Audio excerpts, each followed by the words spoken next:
आज हम समझते हैं कि इकाई योजना यूनिट प्लान किस प्रकार बनाई जाती है।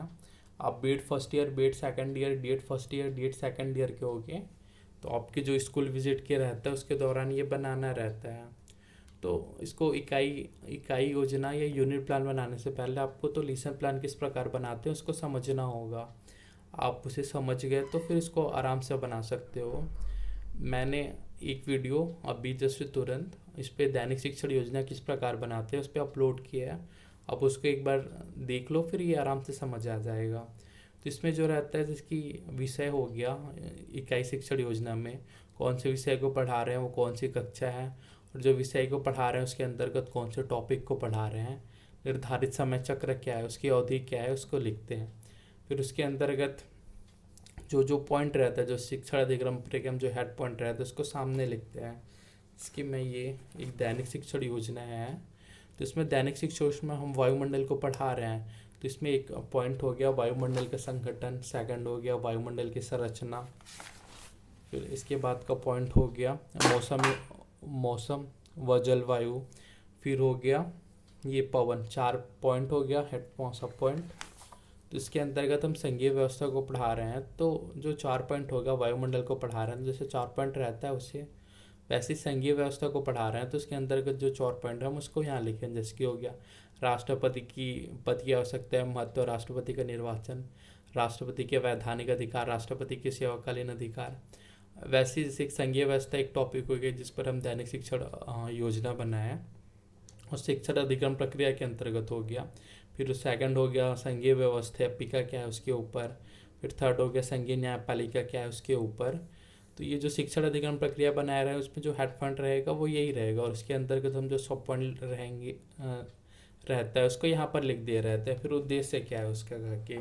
तो अब जो दैनिक शिक्षण योजना बनाए रहोगे तो यहाँ पे जो अधिगम उद्देश्य रहता है ये वाला, उसको यहाँ पे लिखना है। ये तीनों पॉइंट का जो रहता है संघीय व्यवस्था, संघीय व्यवस्थापिका और संघीय न्यायपालिका का, यहाँ पे जो लिखा है जिसकी ये पढ़ाते रहते हैं तो हमें क्या किसका उद्देश्य हो जाए। संघीय कार्यपालिका के निर्णायक तत्वों का ज्ञान कराना, राष्ट्रपति के निर्वाचन विधि का ज्ञान कराना, राष्ट्रपति पद की योग्यता एवं कार्यकाल का ज्ञान कराना, मंत्रिपरिषद के संगठन का ज्ञान कराना, प्रधानमंत्री की योग्यता, नियुक्ति, कार्यकाल का आभार का ज्ञान कराना, प्रधानमंत्री की मंत्रिपरिषद के अधिकार कर्तव्य तथा उसके संसद एवं राष्ट्रपति के पारस्परिक संबंधों का ज्ञान कराना, उपराष्ट्रपति का निर्वाचन, कार्यकाल, योग्यता का ज्ञान कराना।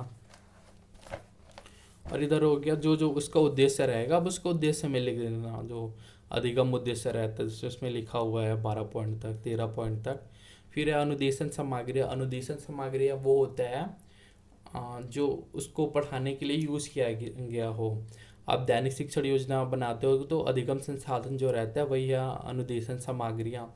उसको पढ़ाने के लिए आपने क्या क्या मटेरियल यूज़ किया है वो, जिसकी मैं वायुमंडल को पढ़ा रहा हूँ, तो वायुमंडल को पढ़ाने के दौरान समाचार पत्र, तापमापी और दिक्सूचक का यूज किया।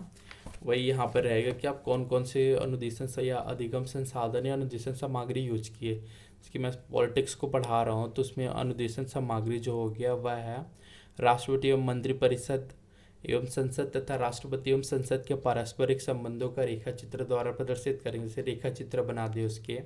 संघीय शासन व्यवस्था का रेखा चित्र बनाएंगे, किस प्रकार संघीय शासन होता है, उसके कितने कितने अंग है, किस प्रकार शासन कहाँ कहाँ हो रहा है करके बच्चों को समझाने के लिए रहता है कि हम उसे किस प्रकार और आसान तरीके से समझा सकते हैं। फिर थर्ड हो गया संगठनात्मक तथा क्रियात्मक चार्ट बनाएंगे, किस प्रकार उनका संगठन था, वो किस प्रकार से कार्य करती है, इसकी जानकारी देंगे इसमें। फिर उद्देश्य आधारित वर्णन रहता है कि हम उसका उद्देश्य क्या है उसको बताने का कि जो दैनिक शिक्षण योजना रहता है उससे भी हम इसको ले लेंगे। और फिर लास्ट में रहता है ये मूल्यांकन। हम उसका मूल्यांकन किस प्रकार से कर रहे हैं करके उसमें। तो इसमें हम उसका जो मूल्यांकन करते हैं, इकाई के लक्ष्य में सभी छात्रों ने प्राप्त कर लिया, इसके लिए मूल्यांकन किया जाएगा। निबंधात्मक प्रश्न, लघु स्तरीय प्रश्न, वस्तुनिष्ठ प्रश्न एवं आवश्यकता अनुसार प्रोजेक्ट और असेसमेंट ग्रुप सर्वे एवं कार्य किया जाएगा। उसके आधार पर आउटकम का परीक्षण किया जाएगा। जो मूल्यांकन रहता है उसमें आप इसको इकाई योजना से पहले बनाना, आपको दैनिक शिक्षण योजना बनाने सीखना होगा। इसकी एक प्रारूप मैं दिखा दे रहा हूँ। ये दैनिक शिक्षण योजना है वो, इसमें हाँ 8 सब पॉइंट रहते हैं इसके। अधिगम मुद्दे से पूर्वानुभव और चर्चा, अध्यापन बिंदु, अधिगम संसाधन, ये हो गया शिक्षण अधिगम प्रक्रिया हो गया यहाँ पे है।